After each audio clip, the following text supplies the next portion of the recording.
When I was a teenager, my dad bought me a classic 1972 Ford Bronco.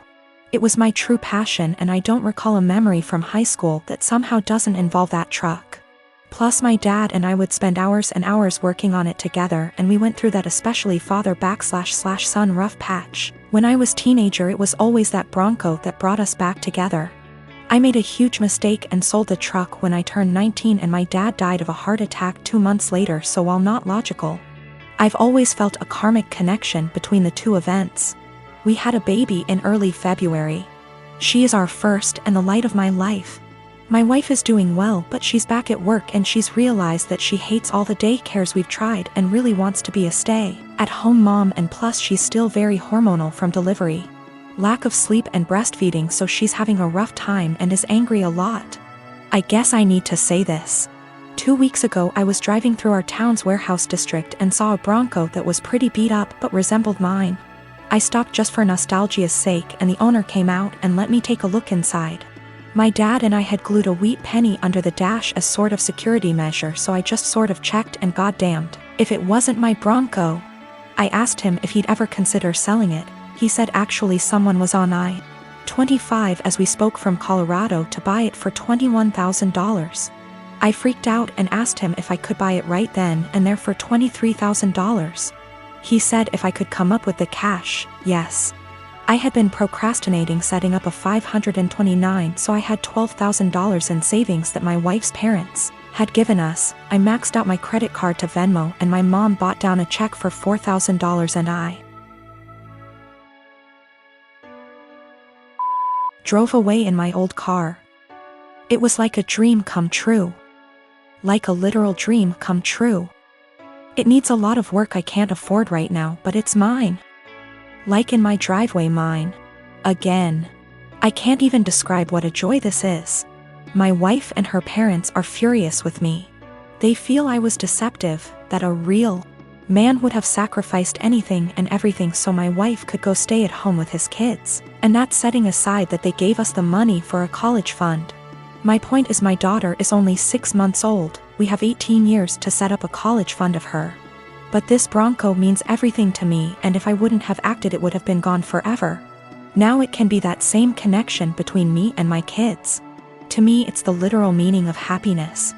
I talked with my mom, and she is basically going to buy the Bronco from me in order to refill the college fund and pay off the credit card. The $4,000 will be a gift, and she's going to give me whatever I need to restore it. She's always been awesome to me, and she's rather the money be spent now than wait for me and my sister's inheritance. I didn't tell my wife that my mom bailed me out and lied and said I found a buyer for the Bronco. I'll figure out how to cross that bridge when I get there, but my wife was so relieved that I had come to your senses. I don't want to disappoint her. It's going to take all my lying skills to pull this one off over the next few years.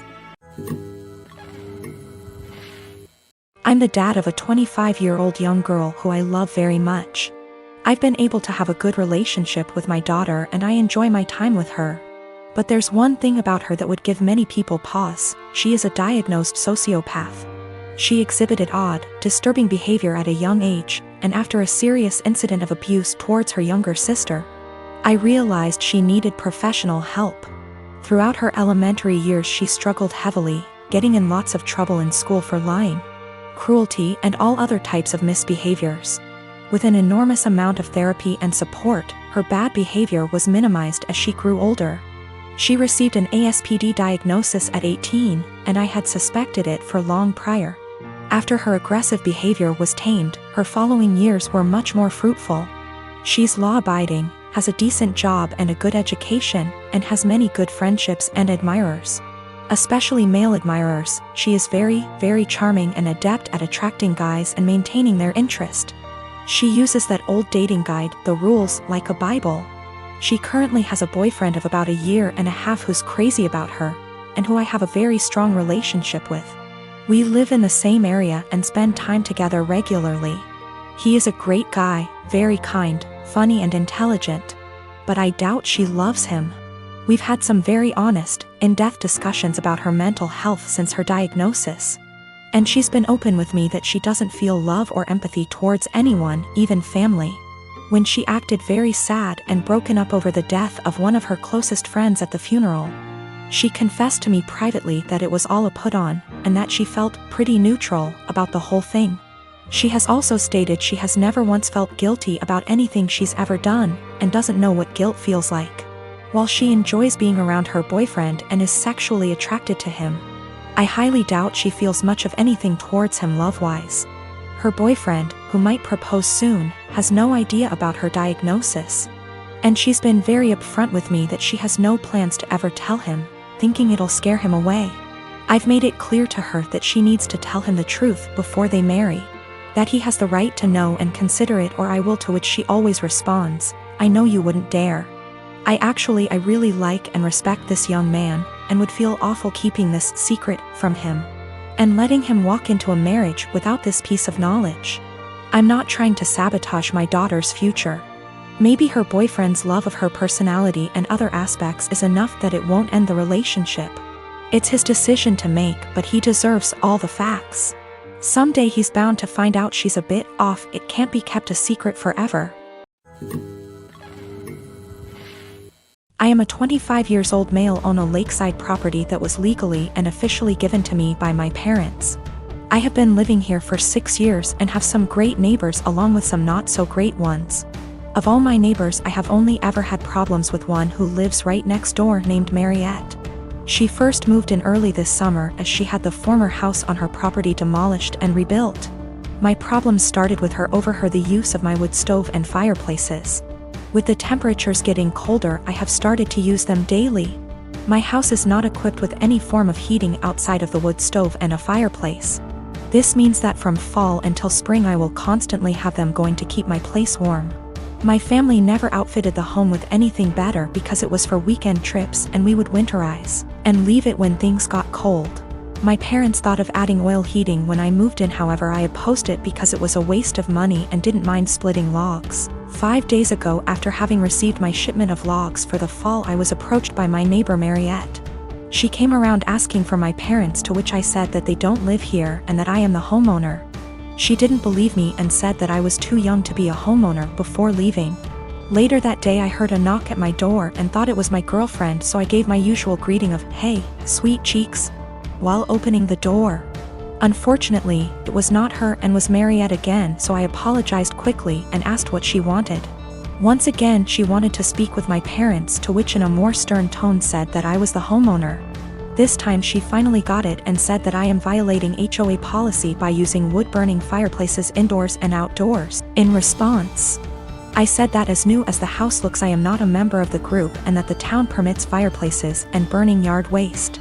She then went on to ask why I even needed them, because they do nothing but harm the environment. I went on to explain that while the house exterior looks new, the house actually has been around since 1930 and still uses a wood stove and fireplace heating. She didn't believe me yet again and said she would be back with an inspector. Yesterday once again she came with another person who introduced themselves as an HOA inspector.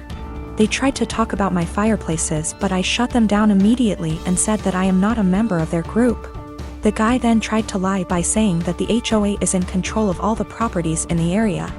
I immediately called him out on the lie and said that he is either lazy or a moron for not knowing that I am not with them. We went back and forth one more time before I told them I will not listen to them and to stuff it and leave. My sister Anna is special need. She has severe autism, and while she is verbal, most of her communication is physical, like sign language, due to her social discomfort. She does speak around family though, and has pretty bad cognitive skills. She can't comprehend boundaries and lives with our parents, so they can best watch her. I am getting married in 3 months. We planned a simple wedding and reception at my fiancé Michael's parents' barn and farm. Since it's all gonna be DIY and we aren't planning anything too expensive, we can do things pretty quickly since flowers, food, and decor will be provided by his family. I sent out invites last week and I asked that Anna not come. I told my parents I understood that would mean they may not show up, but it was just a heads up. Why no Anna? She has an issue with touching Michael and trying to kiss him. At times when we were at my parents' house, Anna would try and grab Michael's hands, try to lean in to kiss him, or would have a really bad shutdowns if she wasn't allowed to be directly next to him. We've tried speaking to her, but there's only so much we can do when she doesn't really understand. I told my parents I just want one day for Michael to be my partner and not Anna's comfort person. They called me selfish and asked how I expected them to agree to something like this. They told me Anna is disabled and may never experience a wedding of her own, and while I have Michael for probably the rest of our lives, she'll have no one, and that Michael and I can be a little more understanding to the reality of her life. I feel like a total ass, and what they're saying has really gotten to me, and I'm starting to question my decision. My parents called me letting me know they won't be coming and that it's best I don't bring Michael around anymore since I've chosen some man over my sister. They told me that Anna wanting to kiss Michael and hug him is normal for a woman her age, and that she doesn't understand what her feelings mean. I suggested they try to redirect her during the wedding, but they said Michael is gonna be family to her and he needs to get over it. I suggested they watch the wedding via web, and they said that's not fair and that they deserve to see things in person. I asked if I could pay for someone with proper credentials to watch her that day while they attention, and they asked what I would do when they died, and if I'd pawn her off every time. I dropped the unfortunate truth bomb that I don't want to put any more of my life aside for Anna anymore. I did it up until I turned 18.